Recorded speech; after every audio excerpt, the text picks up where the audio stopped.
देववाणी संस्कृतम ई गुरुकुलम में आप सभी का हार्दिक अभिनंदन। हम एमए फाइनल संस्कृत पेपर तृतीय गद्य पद्य चंपू इसका अध्ययन हम कर रहे हैं। तो पेपर तृतीय जो गद्य पद्य चंपू है, इसका जो विश्वविद्यालय का पाठ्यक्रम है, इस पाठ्यक्रम में जो है हमारे नैषधीय चरितम, उसका प्रथम सर्ग। नैषधीय चरितम जो महाकवि श्री हर्ष द्वारा प्रणीत है, रचित है, इसका जो प्रथम सर्ग है, इसके हम श्लोकों का निरंतर अध्ययन कर रहे हैं। ठीक है, तो इसमें अब तक हम जो श्लोकों का अध्ययन कर चुके हैं, उससे आगे के श्लोक अब देखिए। ये श्लोक है पदै चतुर्भी। देखिए, पदै चतुर्भी सुकृते स्त्री कृते कृते अमुना के नह तपः प्रपेदिरे। कृते अमुना के न तपः प्रपेदिरे।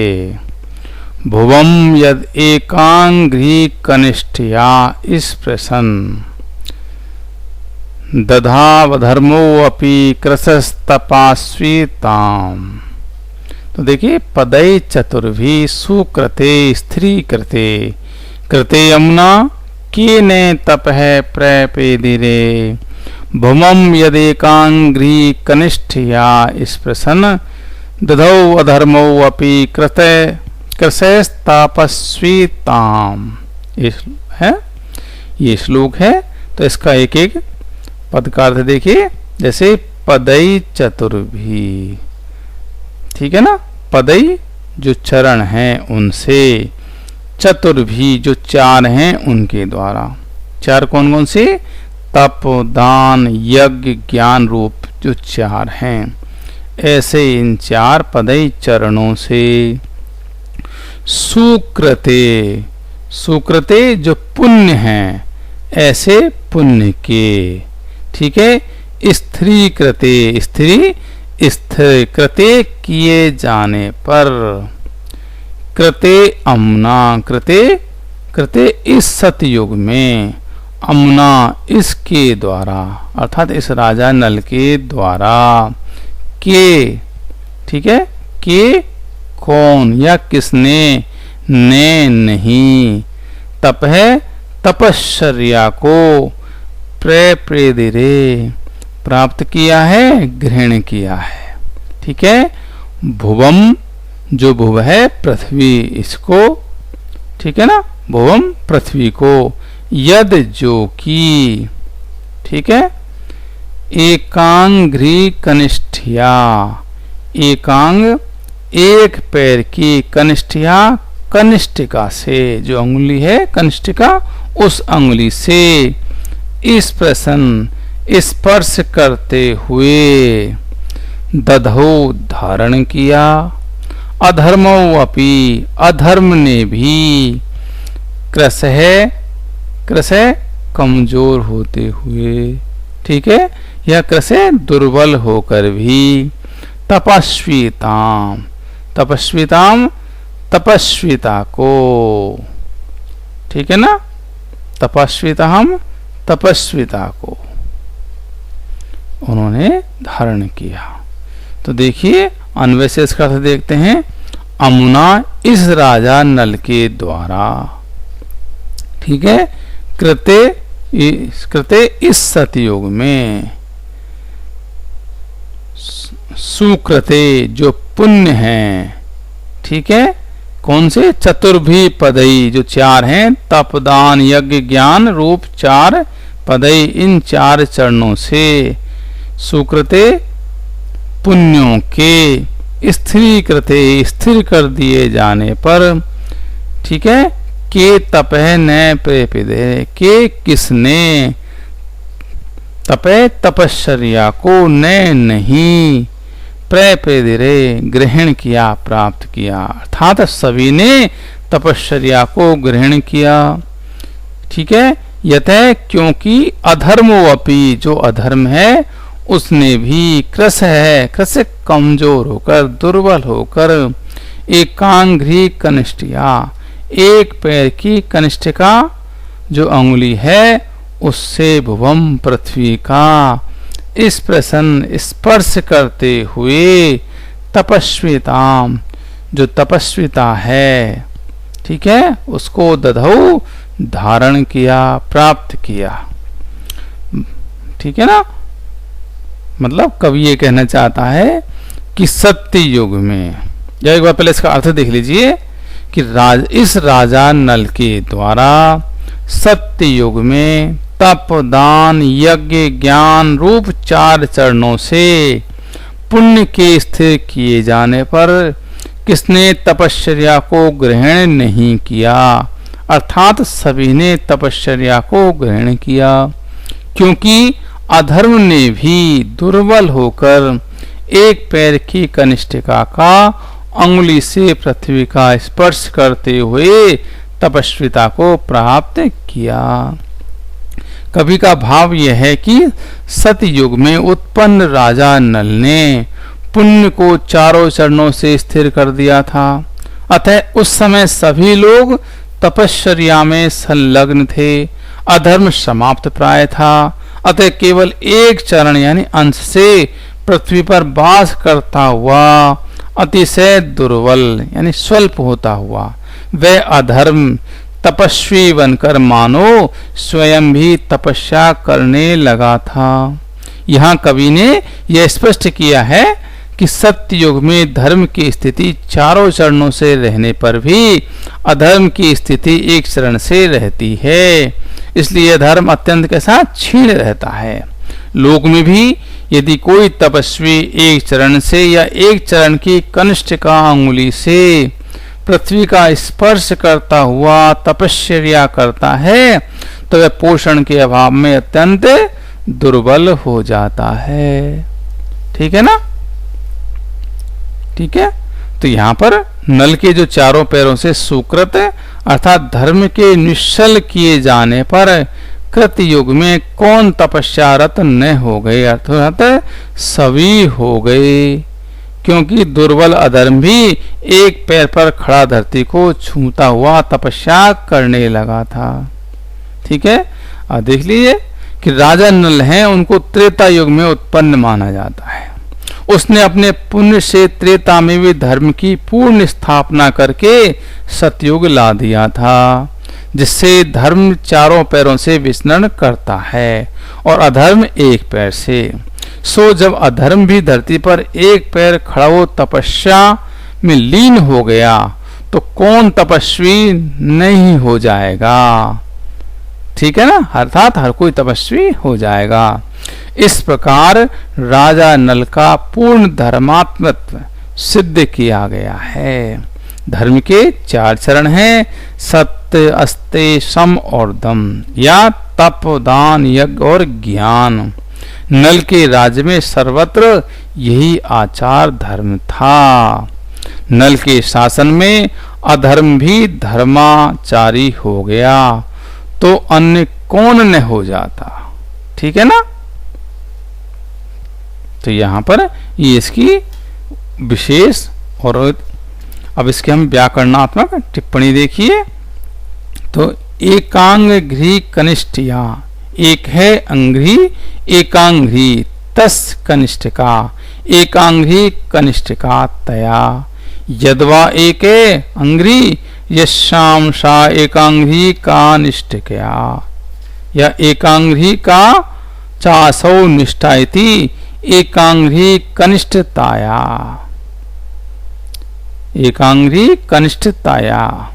स्त्रीकृते अस्थिर स्त्रीकृत है इति स्त्रीकृते। यहां पर देखिए के ने तपे प्रे पेदिरे में, के ने तपे प्रे पेदिरे, इसमें किसने तप नहीं किया, अर्थात सभी ने तप किया। इस प्रकार अर्थ प्रतीति के कारण अर्थापत्ति अलंकार है। यहाँ अधर्म ने भी तपस्विता को ग्रहण किया, ऐसे का कहने के कारण अतिशयोक्ति अलंकार प्रतीत होता है। अधर्म के धर्माचरण करने से विरोधाभास अलंकार भी है। अधर्म का यहाँ मानवीकरण भी किया गया है। ठीक है ना, तो यहाँ पर ये चीज है।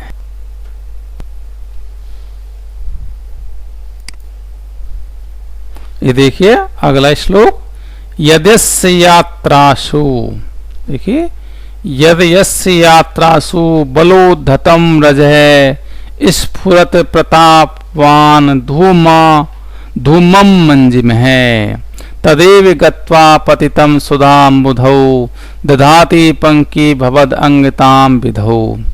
यद अस्य यात्रासु बलो उद्धतम रज है।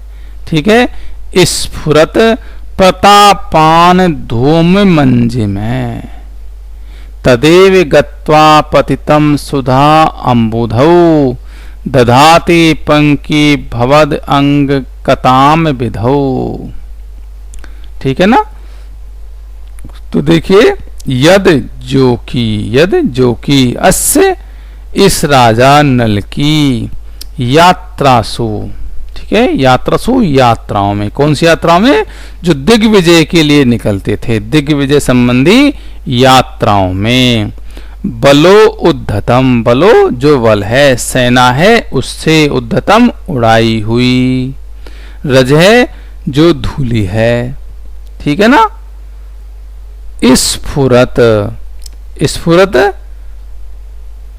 उड़ती हुई या देदीप्यमान, स्फुरत होती ही प्रतापवान। देखिए स्फुरत प्रतापवान और प्रतापवान, जो प्रताप से युक्त है, ऐसी प्रतापवान प्रताप से युक्त प्रतापवान धूमम मंजिन है ना। ये प्रतापवान अनल है, ये प्रताप अनल धूम अंजिन है, ले इसमें मिसप्रिंट है। तो देखिए, तो देख लीजिए, स्फुरत देदीप्यमान प्रतापवान अनल, प्रतापवान प्रताप से, अनल जो अग्नि है, उस अग्नि की धूम जो धुआं है, उससे मंजिम है, उससे सुंदर, अर्थात धुएं के समान सुंदर। तदेव वही, ठीक है ना, तदेव वही। गत्वा, देखिए गत्वा जाकर के, पतितम जो गिरी हुई या गिरने के कारण से, सुधा अम्बुधौ, सुधा अमृत का जो अम्बुधौ समुद्र है या जो क्षीर सागर है, उसमें दधाती धारण करती है, पंकी भवद अंग कताम, पंकी भवद कीचड़ होती हुई। ठीक है ना, अंकताम, पंकी भवद कीचड़ होती हुई, अंकताम अंकता को, कलंक को, विधौ चंद्रमा में। ठीक है ना, तो यहां पर अन्वेषण देख लीजिए, यस जिस राजा नल की यात्रासु, जो दिग्विजय हेतु यात्राएं की जाती हैं, उन यात्राओं में या विजय यात्राओं में बलोद्धतम सेना के चलने से उद्धतम उड़ी हुई, स्फुरत प्रतापन अनल धूम मंजिम है, प्रदीप्यमान दीप्यमान प्रताप अग्नि के धुएं के समान सुंदर, धूम मंजिम है, यद रजय जो धूली है, तदेव वही गत्वा जाकर के कहा, सुधा अम्बुधौ क्षीर सागर में या उस अमृत के सागर में, पतितम गिर करके। ठीक है ना, पंकी भवत कीचड़ होती गई या कीचड़ होती हुई, विधौ चंद्रमा में।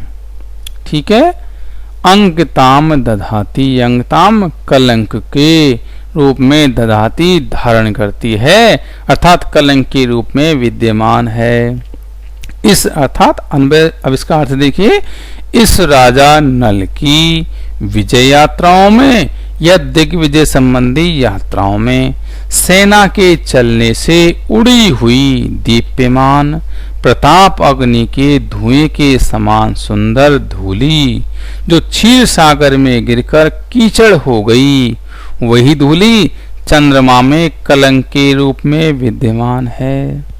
अर्थात महाकवि ये कहना चाहते हैं कि राजा जब नल दिग्विजय के लिए सेना लेकर यात्रा करते हैं तब इनकी सेना से जो धूल उड़ती है वही क्षीर सागर में कीचड़ बन जाती है। चूंकि चंद्रमा की उत्पत्ति कहाँ से मानी गई है? समुद्र से मानी गई है। अतः वहां से उत्पन्न चंद्रमा में कीचड़ लग जाने से वही कलंक रूप में प्रतीत होती है। ठीक है ना? ये इसका अर्थ हमने देख लिया। देख लीजिए कि जो नल है उसकी यात्राओं में सेना के द्वारा उड़ाई गई स्फुरित होते प्रताप रूप अग्नि के धूम समान मनोहारिणी जो धूल थी वही जाकर क्षीर सागर में गिरी और कीचड़ बनकर चंद्रमा में कृष्ण चिन्ह हो गई। मतलब यहां पर ये कह रहे हैं दिग्विजय हेतु नल की सेना जब चलती थी तो उससे प्रचुर धूल उड़ती थी जो कि स्वाभाविक है। ठीक है ना? तो यहां पर अब इसमें व्याकरणात्मक टिप्पणी देख लीजिए वाली कि कौन सी? स्फुरत प्रतापवान धूम मंजिम। तो स्फुरत यह प्रताप नल है, तस्य धूमे तदवत मंजिम है। जो मंजिम शब्द है, ठीक है ना, इसमें मंजू शब्द से इमनिच प्रत्यय हुआ है। यहां पर उत्प्रेक्षा अलंकार भी है तथा प्रताप अनल धूम मंजिम में उपमा अलंकार है। ठीक है? तो ये हमारा श्लोक था, इसका अर्थ आप समझ गए होंगे। तो जयतु संस्कृतम जयतु भारतम।